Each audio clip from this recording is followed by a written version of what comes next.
소반에 얹어서 어머니에게 가져가더라. 아버지 하나님, 참 황당하고 어째 이런 일이, 어째 이 불의가, 어째 이 악이 하나님을 이기는 것처럼 보입니까? 지금 오늘 이 말씀을 통해서 누가 하나님인지, 왜 이런 일이 일어났는지, 어떻게 내가 살아야 하는지, 어떻게 예수를 믿고 살아야 하는지 깊이 깨닫고 정말 우리들의 믿는 자세가 변하고 삶이 변하는 귀한 시간 되게 도와주시옵소서. 예수님의 이름으로 기도했습니다. 아멘. 어떻게 살아야 하느냐 하는 것은 참 중요한 명제입니다. 더군다나 예수 믿는 사람들로서 어떻게 살아야 하느냐, 이건 더 큰 명제입니다. 오늘 본문 말씀은 바로 이 명제에 대한 아주 깊은 하나님의 지혜와 또 능력이 담겨있는 귀한 말씀입니다. 여기 두 인물이 나옵니다. 한 인물은 헤롯 안티파스라는 갈릴리 분봉왕이었고, 또 한 인물은 그 사람한테 목이 잘려가지고 쟁반에, 소반에 그 목이 얹혀서 그 여자 헤로디아에게 바쳐지는, 세상적으로 인간적으로 보면 비참하고 말할 수 없는 불의의 희생물이 돼서 죽는 세례 요한의 이 두 인물이 여기 나옵니다. 근데 이 두 인물이 살았던 그 삶의 모드는 참 정반대예요. 한 사람은, 이 헤롯 안티파스는 강남 스타일로 살았고, 이 세례 요한은 그 반대의 삶을 살았습니다. 먼저 이 헤롯 안티파스에 대해서 좀 알아보겠습니다. 도표 좀 보여주세요. 네. 이 헤롯 안티파스가 누구냐면, 이제 이 도표가 헤롯 가게입니다.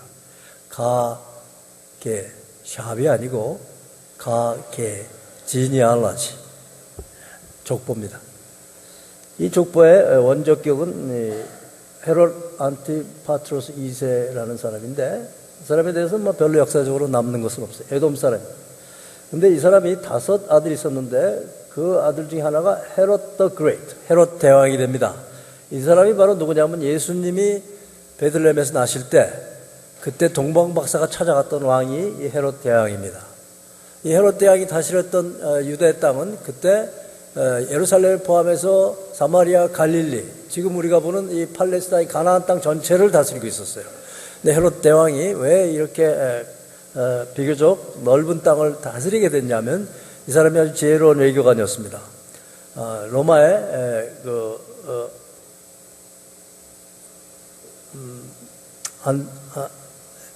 어거스터스, 로마 1대 황제죠. 1대 황제와 앤토니, 마크 앤토니, 이 둘이 줄리어스 시저가 죽고 나서 로마를 차지하기 위해서 싸우죠. 클레오파트라가 마크 앤토니의 연인이었습니다. 연합해가지고 싸웠는데, 액티움 해전에서 싸웠는데, 그때 이 헤롯 대왕이 누구 편을 들었냐면요, 이 지혜가 있는 사람이에요.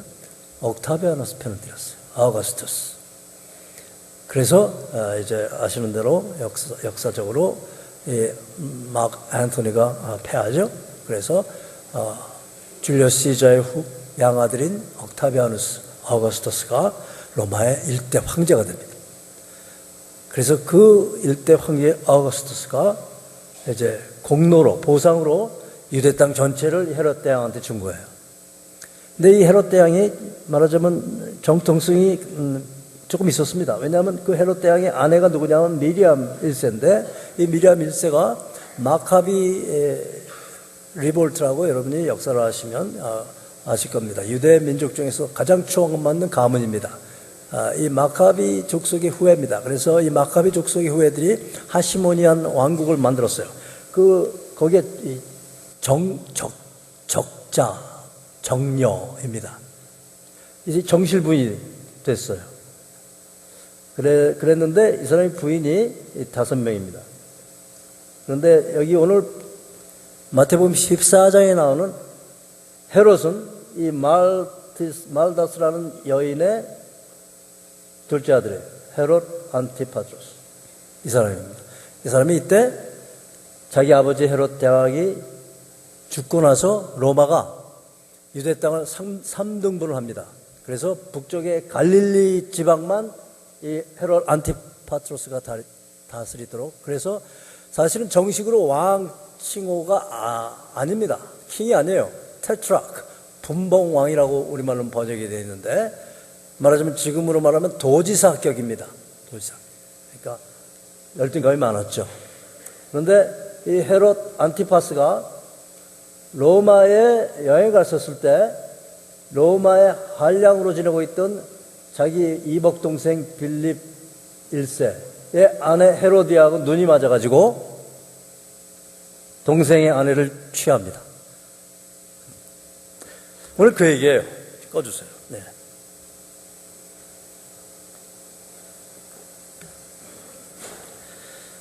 이렇게 산 인물입니다. 자기만을 위해서 산 사람이죠.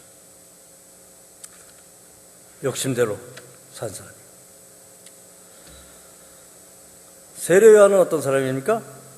세례요한은 여러분이 잘 아시는 대로 예수님 나시기 전에, 바로 직전에 이제 제사장 중에 사가랴라는 나이 많은 분이 계셨어요. 그 아내가 엘리자베스입니다.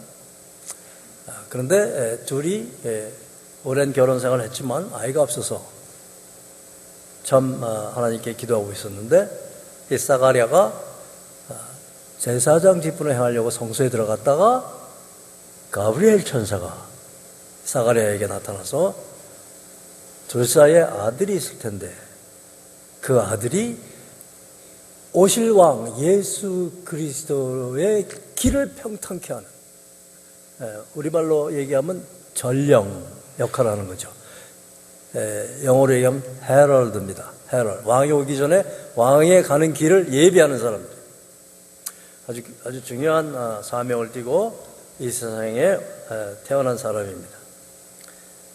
그래서 예수를 위해서 태어났고 예수님의 길을 평탄케 하려고 모든 준비 작업을 하고, 그리고는 이렇게 허무하게 죽은 그런 사람입니다. 허무하게 죽은 것처럼 보이는 사람입니다. 허무하게 죽은 건 절대 아니고. 근데 이 두 사람의 라이프 스타일을 좀 비교해 보십시다. 헤롯의 삶은 제가 에릭 플럼이라는 철학자가 소유냐 존재냐 하는 책을 썼는데 그 표현이 참 적절한 것 같아요. 그래서 헤롯 왕의 삶은 이 소유적인 삶을 살았다. 에릭 플럼은 거기다가 영어로 having mode, having, 뭐든지 취해야 돼요. 가져야 돼. 내 소유로 만들지 않으면 직성이 안 풀려. 자기 정욕만을 위해서 산 사람이에요. 자기 정욕을 채우는 데만 정신 놓고 산 사람이에요. 먹음직도 하고 보암직도 하고 지혜롭게 할 만큼 탐스럽기도 한 그 욕심에 자기 영혼을 팔아버린 사람이에요. 그리고 그 욕심이 지시하는 대로, 드라이브해 가는 대로 이 욕망이라는 이름을 가진 전차에 자기 영원한 영혼의 운명을 실어버리고 망한 사람이죠. 이 사람이요, 어떤 짓을 했다가 망했냐면, 이제 분봉왕이라는 게 정말 못마땅했어요. 분봉왕, 이거 뭐 도시 왕 타이틀을 가져오자 그랬어요. 도표 좀 다시 보여주시기 바랍니다. 그랬는데 좀 밑으로 내려가 주실래요? 도표를 큰 걸 다 보여주세요. 예, 그랬는데 누가 있었냐면요, 이 아그리파 1세가 딱 여기 버티고 있는 거예요. 로마에. 이 아그리파 1세는 그 아버지가 누구예요? 아리스토블로스. 이 헤롯 대왕이 자기의 정적으로 알고 자기 아들인데도 죽여버린 사람이에요. 자기 아내도 죽였고, 헤롯 대왕이. 무서운 사람이죠. 자기의 권력을 넘볼 것 같으니까 넘보지 않았어요. 근데 다 죽였어요. 거기에 정통 아들이라고요. 이 사람이 가만히 있었겠어요? 이 클라우디오가 죽고 칼리귤라가 황제가 되니까 기회가 온 거죠. 근데 이 칼리귤라하고 아그리파 1세가 친했어요. 헤로데는 자기가 친했다고 생각을 했는데 뭘 먹은 거죠? 그래가지고 이 사람이 왕이 되고, 이 헤롯 안티파스는 오늘 이 마태복음 14장 이후의 얘기입니다. 유배 갑니다. 저 노던 유럽에 지금 벨지움 근처의 가울이라는 지역으로 완전 유배 가서 거기서 죽습니다. 망한 거예요. 이런 사람이에요. 헤롯 가문과 헤롯 왕이. 이거 얼마나 이 자기 소유를 도지사에 만족을 못하는 거예요. 분봉 왕에 만족할 수가 없는 거예요. 더 큰 거, 더 많은 거, 더 높은 자리. 이게 바로 세상의 신이죠. 그 세상의 신, 바알입니다. 여기에 완전히 포제스 돼가지고 자기 영혼을 여기다 팔아버리고 산 사람. 이런 사람은 삶을 소유하는 것만으로 이해하고 사는 사람입니다. 그리고 자기가 가져야 되는 것을 꼭 가져야 하는 것이 인생이다. 그것이 인생의 목적이다 하는 가치로, 그리고 그것을 자기 생명을 내걸고 그것을 빼앗으려고 했던 소유적인 삶을 산 대표적인 사람입니다. 이 소유적 가치관을 가진 사람의 네 가지 특징이 있습니다. 첫째는, 여러분이 한번 좀 여러분 자신을 검토해 보세요. 내가 예수 믿으면서 나는 지금 내가 여기서 이 엄청난 악인인 헤롯을 판단하고 앉아 있는데 나는 어떤가 한번 좀 보시기 바랍니다. 내가 소유적인 사람인가 아닌가 한번 여러분이, 제가 네 가지 크라이티어리를 기준을 말씀드릴 테니까 한번 판단해 보세요. 소유적인 사람의 네 가지 특징은, 첫째, 이 사람은 계산적입니다. 항상 계산을 하면서 어떤 일을 할 것인가 말 것인가 결정을 해요. 어떤 사람을 만날 것인가 안 만날 것인가를 결정합니다. 이런 사람은 예수를 믿어도 계산적으로 믿어요. 예수 믿어서 나한테 무엇이 유익한가? 내 아이들에게 무엇이 유익한가?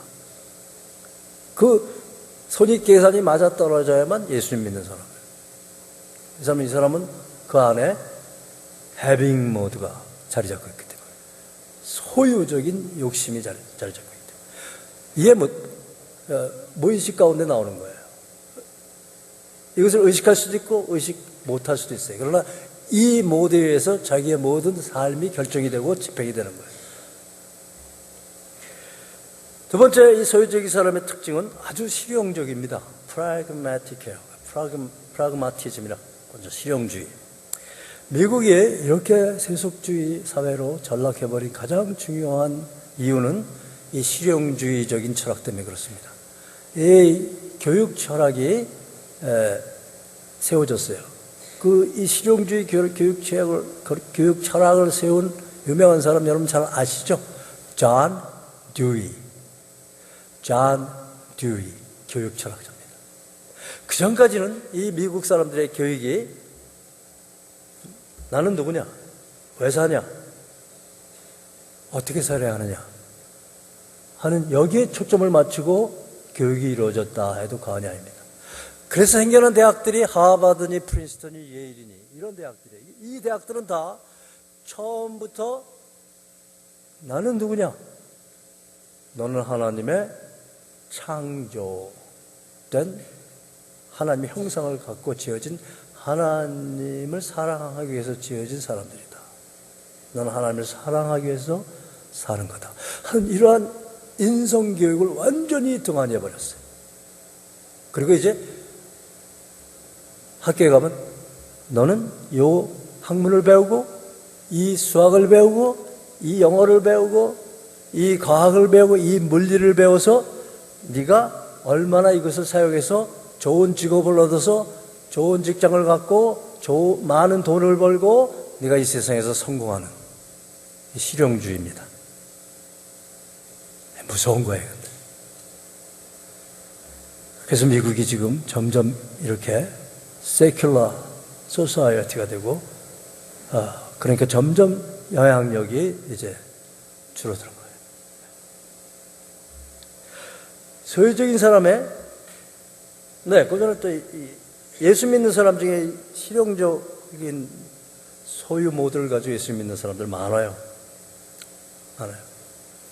예수 믿는 것이 나한테 얼마나 이 세상을 사는데 얼마나 도움이 되느냐, 얼마나 적용력이 많으냐. 이래서 예수를 믿는 거예요. 이런 사람들의 생각은 교회에 나오냐? 교회 가면 윤리를 가르치잖아. 도덕을 가르치잖아. 우리 아이들에게 윤리, 도덕이 필요해. 근데 학교에서는 안 가르쳐 주니까 교회 오는 거예요. 실용적입니다. 그건 나쁜 거 아니에요. 그래도 오셔야 돼요. 그런데 이제 여러분께 제가 콰이어 타입을 아주 매일 하도록 강요하다시피 여러분들을 몰아가고 있습니다. 그런데 안 하는 사람이 있어요. 그런 분은 어떻게 돼야 할지 모르겠어요. 콰이어 타임에 세 가지 기둥이 있습니다. 콰이어 타임 할 때 지속적으로 해야 됩니다. 매일 해야 돼요. 하다 안 하다 뜸뜸해가지고 별로 도움이 안 돼요. 지속성이 있어야 돼요. 두 번째, 하나님하고 만나야 돼요. 세 번째, 그래서 내가 이 세상을 살 때 그날 한 콰이어 타임에서 배운 교훈을 가지고 적용을 해야 돼요. 그래야 내 삶이 변하죠. 이 콰이어 타임의 세 가지 기둥입니다. 근데 제가 목회를 시작하고 나서 한 10년, 15년 때까지는 여러분들의 콰이어 타임을 훈련시키면서 가장 강조한 부분이 적용 부분이었어요. 그리고 지금 많은 목사님들이 사실은 이 적용 부분을 강조를 합니다. 왜냐하면 그것이 사람을 변화시키니까 라고 착각을 한 거예요. 아니에요. 변화 안 돼요. 율법적인 사람은 만들어요. 도덕적인 사람은 만들 수 있어요. 윤리적인 사람은 만들 수 있어요. 근본적으로 변하지 않더라고요. 왜 이럴까 고민하면서 한번 깊이 연구하고 생각하고 기도해 보니까 결론이 하나예요. 적용을 너무 강조한 거예요. 적용보다 중요한 것은 뭐냐면 하나님을 만나는 것이에요. 하나님을 인격적으로 만나서 그 하나님을 알고 그 하나님을 사랑하는 거예요. 그 결과로 우리가 변하는 거지. 우리의 변함이 목적이 아니란 얘기예요. 나의 도덕적이고 윤리적인 삶이 목적이 아니란 얘기예요. 신앙생활의 궁극적인 목적이 내가 거룩해지고 내가 의로워지는 것, 그것이 그렇게 되어야 됩니다.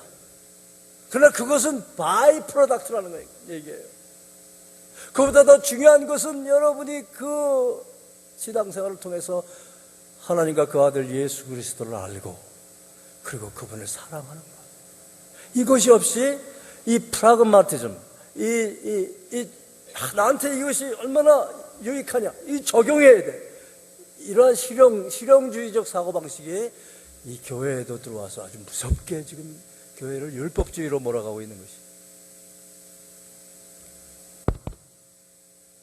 이게 안 나오네요. 네. 세 번째, 소유적 사람의 세 번째 특징은 아주 경쟁적입니다. 아주 경쟁적이에요. 그래서 이런 사람들은 사람을 딱 보면 이 사람이 나하고 경쟁할 사람으로 보는 거예요. 그러니까 이 사람하고 경쟁해서 내가 이겨야 되잖아요. 그러니까 그 사람을 사랑한다라거나 그 사람을 용서한다라거나 그 사람을 그 사람에게 친절한다거나 오지 이런 것은 통하지 않아요. 이 소유의식을 가진 사람. 내가 그 사람을 친절하게 해서 나한테 유익이 되면 친절해요. 근데 머니플레이트 하는 거죠. 이용하는 거죠. 아주 경쟁적이에요. 근데 참 지금 세상 전 세계의 어떤 사회의 어떤 흐름을 보면, 교육의 흐름을 보면 이게 완전히 경쟁 위주입니다. 교육이 완전히 경쟁 위주로 바뀌었어요. 네. 나는 오바마가 한국 교육을 그렇게 칭찬하는 것이 처음엔 좋았는데 가만히 보니까 아니에요. 그 사람은 모르고 지금 한국 교육 칭찬하고 있는 거예요. 이 미국에서 초창기 청교도들이 자기 자녀들을 교육한 그 교육, 나는 누구냐? 나는 왜 살고 있느냐? 어떻게 살아야 하느냐에 초점을 맞춰서 한 교육이 얼마나 위대한 교육인지 모르고 그저 내 아들을 실용주의적인 철학에 입각해서 이 돈 버는 기계로 만들고 성공만을 위해서 아이들을 교육하는 그것을 놓고 한국 교육제도가 최고다. 천만에요.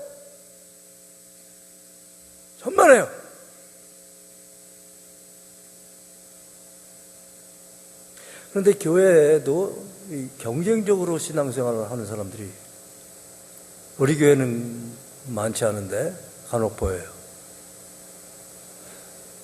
내가 이 직분을 열심히 해서 나한테 무슨 이익이 있느냐 계산합니다.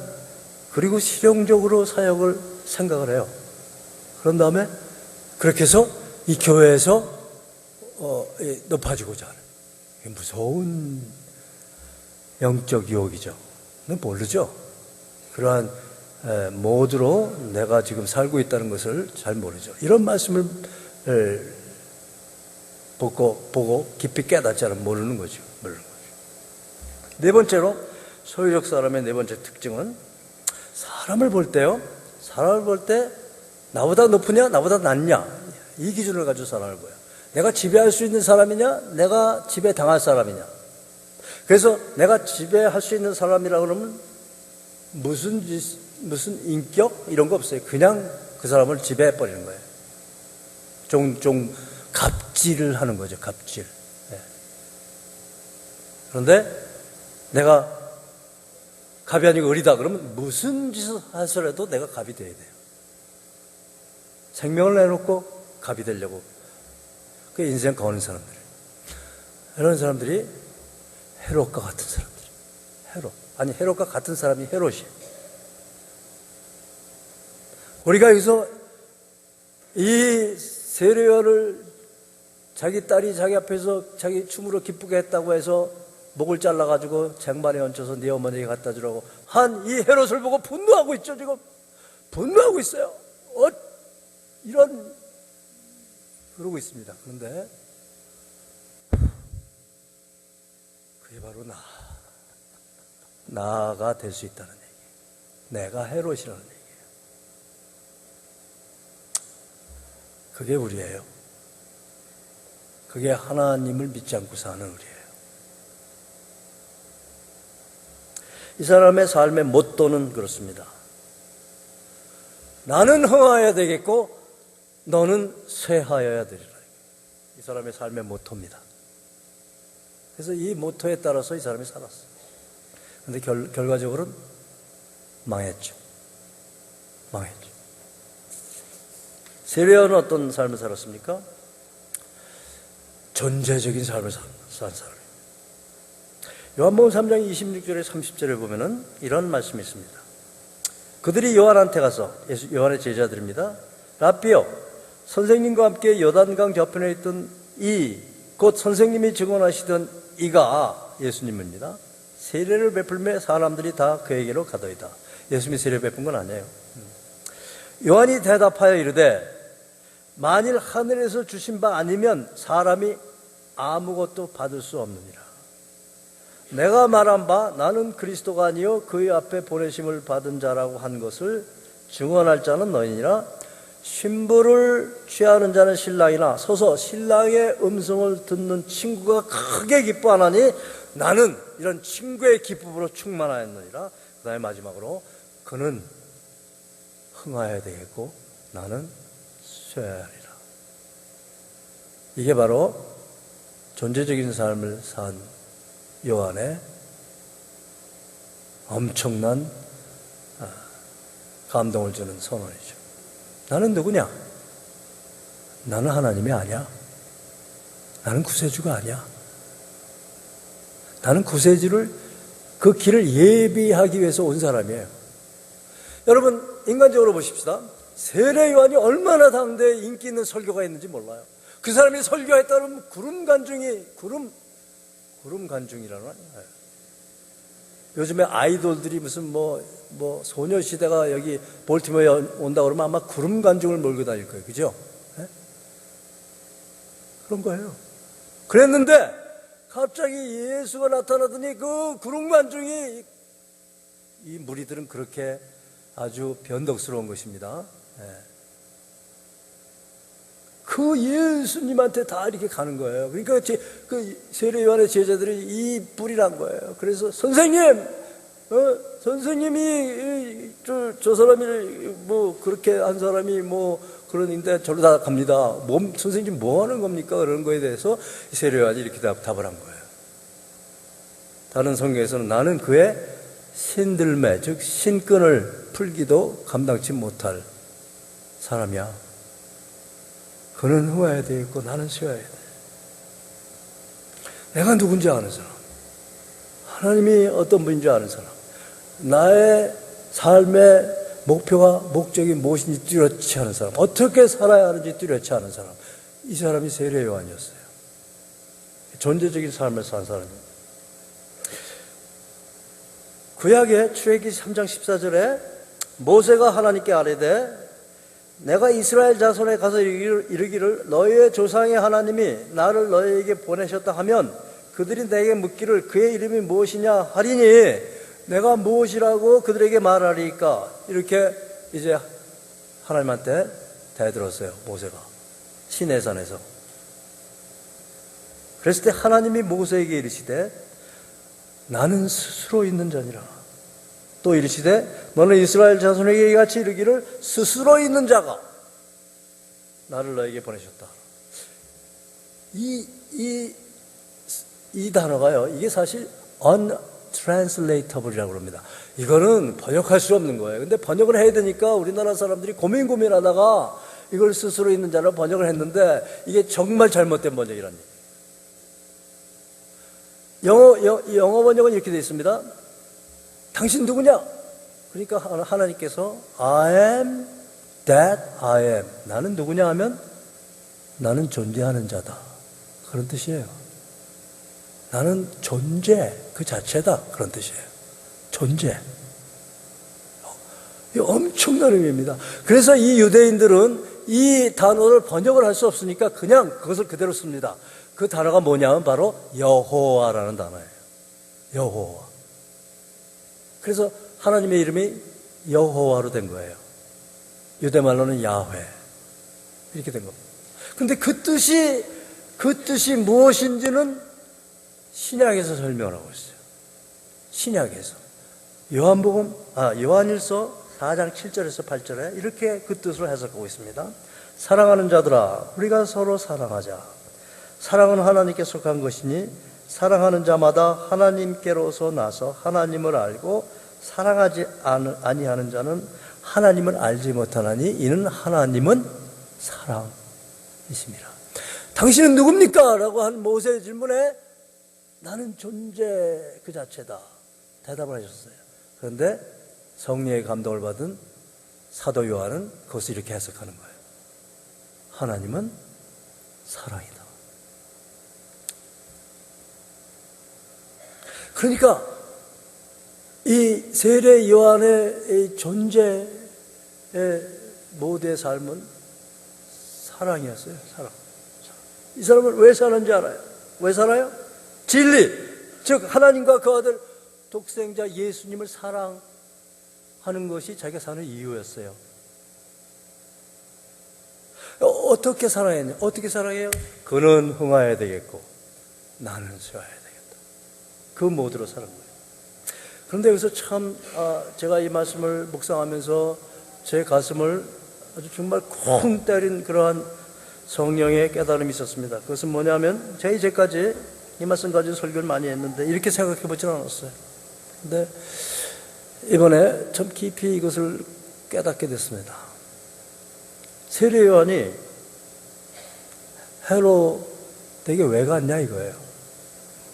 왜 갔어요? 헤롯을 정죄하려고요? 아니요. 그러면 모든 유대 백성들한테 내가 헤롯 대왕한테 쓴소리 할 줄 아는 용감한 사람이다, 그거 인정받으려고요? 아니죠. 왜 갔어요? 헤롯이 그렇게 살면 안 되니까. 헤롯이 그렇게 살면 안 돼. 헤롯을 사랑해서 간 거예요. 쓴소리하기 위해서 간 거 아니에요.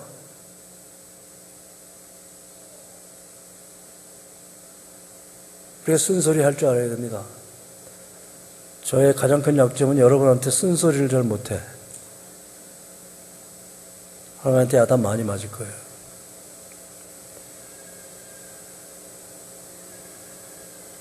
쓴소리 한번 해볼까요? 여러분 왜 11조 안 하세요? 나 이 소리 참 못하겠어. 근데 이게 하나님 앞에서 올바른 그러한 목사의 자세가 아니에요. 이게 인본주의적인 철학에서 나온 자세예요. 여러분들이 하도 돈 못 벌어서 고생하는데 어떻게 11조 내라고 강요해요. 그러니까 인본주의죠. 그러니까 제가 여러분을 진정으로 사랑한 게 아니에요. 그것은 어떤 뭐 돈을 누구한테 주고 안 주고 그 문제가 아니고, 나의 신은 돈이 아니고 하나님이라는 것을 여러분이 제대로 가르쳐야 돼요. 여러분이 이렇게 존재적으로 살아야지 소유적으로 돈만을 위해서 심지어 하나님께 드릴 11조까지도 떼어먹는 여러분들한테 제가 여러분한테 인기 얻으려고 쓴소리 못하는 제가 어떻게 목사입니까? 그거는 그래요. 알아서 하세요. 그 율법 아니에요. 이런 얘기도 하지 말아야 되는데 사실. 여러분 정말 하나님을 사랑하면 돈 포기할 수 있어요. 그게 여러분의 신앙 현재의 위치예요. 내가 소유의식을 갖고 사냐, 존재의식을 갖고 사냐, 이 기준을 놓고 한번 생각해 보세요. 내가 실용적으로 11조를 생각하고 있냐, 계산적으로 11조를 생각하고 있냐, 한번 생각해 보세요. 11조 설교하려고 그런 거 아닌데. 오늘 처음 온 사람들 이해하시기 바랍니다. 아, 교회 갔더니 또 돈 내라고 그러는구나, 그래서 교회 안 가. 그러지 마세요. 그런 거 아닙니다. 그런 어떤 그 교회 있어요. 우리 교회는 그런 교회 아니에요. 그런 식으로 생각하지 마세요. 이건 진리를 얘기하고 있는 거예요. 여러분이 어떻게 살아야 하는지 얘기하고 있는 거예요.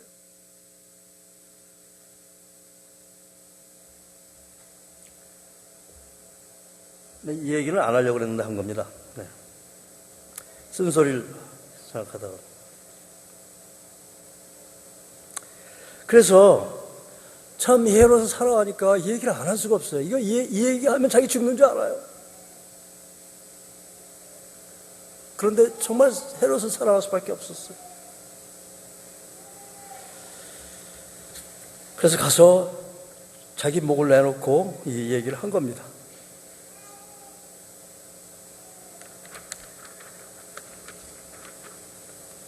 이게 허망한 죽음입니까? 이게 참 불의에 의해서 점령당한 죽음입니까? 아니죠. 이거 허망한 죽음 아니죠. 이게 불의에 의해서 농락당한 죽음 아니죠. 지난 2000년 동안 이 세례 요한의 죽음 때문에 얼마나 많은 사람이 살아났는지 몰라요. 얼마나 많은 사람들이 올바른 삶을 살게 됐는지 몰라요.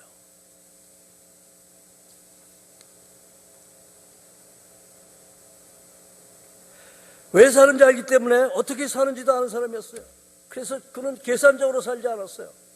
내가 헤롯한테 쓴소리하면 죽어, 그러니까 안 가. 그게 아니에요. 실용적으로 살지 않았어요. 나 앞으로 또 할 사역이 많은데, 그런데 지금 이 쓴소리 가서 헤롯한테 가가지고 죽으면 그럼 내가 살아있는 게 더 좋지 않아. 이렇게 실용적으로 생각하지 않았어요. 더군다나 경쟁적으로 예수님하고 그렇게 살지 않았어요. 그의 모토는 그는 흥하여야 되겠고, 여기서 그는 예수님이 아니고 헤롯입니다. 헤롯은 흥하여야 되겠고 나는 쇠하여야 되겠다. 그래서 가서 쓴소리 하는 거예요.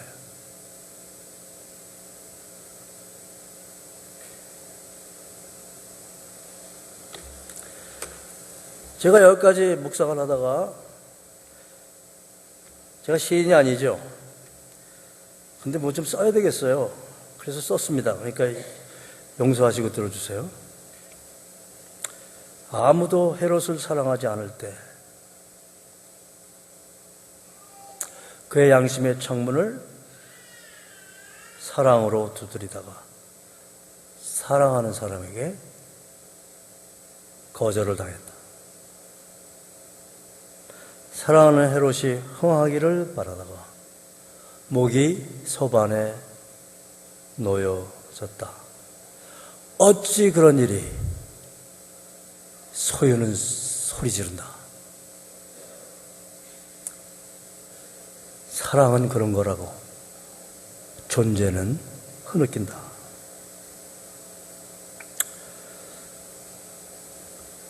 빌립보서 2장 5절에서 8절 말씀을 제가 읽고 끝내겠습니다. 너희 안에 이 마음을 품으라. 곧 그리스도 예수의 마음이니 그는 근본 하나님의 본체시나 하나님과 동등됨을 취할 것으로 여기지 아니하시고 오히려 자기를 비워 종의 형체를 가지사 사람들과 같이 되셨고 사람의 모양으로 나타나사 자기를 낮추시고 자기를 쇠하시고 자기 목을 소반에 올려놓으시고 그런 뜻이에요. 누굴 위해서? 헤롯인 나를 위해서. 죽기까지 복종하셨습니다. 십자가에 죽으심이라. 너희 안에 이 마음을 품으라. 예수 믿고 어떻게 살아야 하나요? 예수 믿고 어떻게 살아야 하나요? 이 명제에 성경은 이렇게 대답합니다. 예수 마음을 품어라. 세례요한은 이 예수 마음을 품고 살다가 죽은 사람. 어떤 사람들은 지금 속에서 그렇게 생각하고 있을 거예요. 목사님, 그렇게 살 수 없어요. 난 그렇게 못 살아요. 난 종교로 기독교를 믿지요. 이런 식으로는 못 살아요. 아니요, 살 수 있어요. 제 딸이 있습니다. 지금 아이가 셋이에요. 요즘에 딸이 왔는데 딸이 지금 있는지 없는지 모르겠어요. 여기는 안 들어왔을 거예요. 제가 얘기했다고 얘기하지 마세요. 걔가 시집갈 때 제가 철이 안 들었잖아요. 가서 어떻게 애를 길러? 어린애가 어떻게 어린애를 낳아서 길러? 그런 생각이 들어요, 안 들어요? 들어요. 부모님들 다 그런 생각 드실 거예요. 그런데요, 애 셋 낳고 기르는데 얼마나 잘 기르는지 몰라요. 얼마나 잘 기르는지. 제가 왜 걔가 애를 낳고 어떻게 애를 길러 그렇게 얘기했냐면요, 걔가 해빙 모드로 살고 있었거든요. 에? 굉장히 이기적 아니에요, 다. 더군다나 젊은 처녀들 얼마나 이기적이에요. 여러분들 빼놓고. 네. 굉장히 이기적 아니에요. 나만을 위해서 살잖아요. 그런데 시집을 가서 애 낳아봐요. 완전히 삶의 모드가 바뀌어요, 안 바뀌어요? 안 바뀌어요. 바뀌어요. 왜? 사랑하기 때문에. 목사님 그렇게 살 수 없어요 하는 분들에게 제가 말씀드립니다. 여러분 사랑해 보셨어요? 하나님 사랑해 보셨어요? 하나님 사랑해 보시면 살 수 있어요. 여러분 어떤 목사님이 저한테 제가 젊었을 때 저희 멘토 중에 한 분이 김경 목사님인데 저한테 이런 얘기를 하셨어요.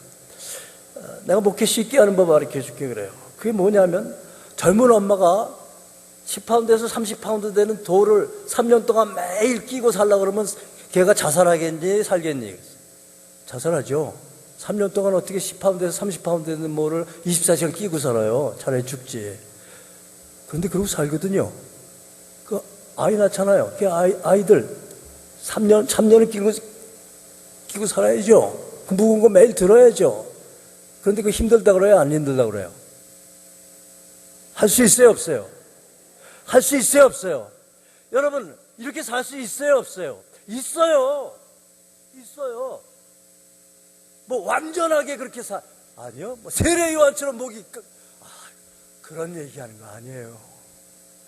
그러나 사단은 지금도 여러분 마음속에서 이 같은 거짓말로 너는 지금 그렇게 살 수 없어. 듣고 말어. 잊어버려. 바깥에 나가서 세상에 파묻혀버려. 그리고 그런 얘기 들으려고 교회 다음에 나오지 마. 그런 거짓말로 여러분을 계속 동물처럼 살게 만들 거예요. 쓴소리 하는 줄 알지만 들으세요. 우린 동물이 아니에요. 우리 하나님의 형상을 가지고 태어난 사람들이에요. 정신 차리고 사셔야 돼요. 이렇게 살 수 있어요. 이렇게 살 수 있어요. 그리고 그렇게 산 사람에 의해서 세계의 역사는 바뀌어졌어요.